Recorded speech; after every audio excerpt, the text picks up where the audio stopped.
Sa réélection ne faisait guère de doute, tant l'opposition apparaissait affaiblie, fragilisée par l'exclusion de plusieurs de ses figures emblématiques. Alassane Ouattara, à la tête du pays depuis de nombreuses années, et pilier incontesté du Rassemblement des Oufouettistes pour la démocratie et la paix, ARHDP, a été reconduit à la présidence de la Côte d'Ivoire, selon les résultats provisoires annoncés par la Commission électorale indépendante.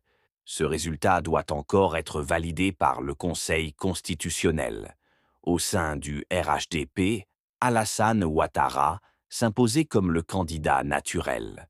Ses adversaires, eux, ont dénoncé un verrouillage du jeu politique et l'exclusion de plusieurs personnalités majeures de la scène nationale, parmi lesquelles l'ancien président Laurent Gbagbo et le banquier international Tidjane Thiam.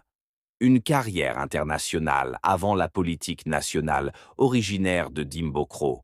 Dans le centre du pays, Alassane Ouattara est issu de l'ethnie malinké, à dominante musulmane.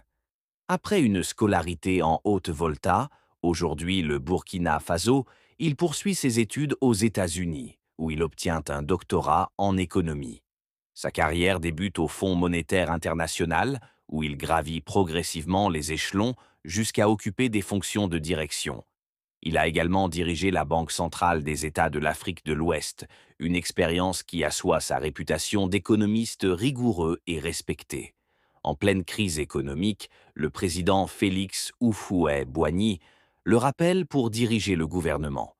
Son approche technocratique et sa méthode de gestion contrastent alors avec les pratiques politiques traditionnelles du pays, suscitant à la fois admiration et méfiance. L'ombre de l'ivoirité et les années de crise. À la disparition d'Houphouët-Boigny, la lutte pour la succession plonge la Côte d'Ivoire dans une période d'incertitude. La question de la nationalité d'Alassane Ouattara devient alors un sujet de discorde.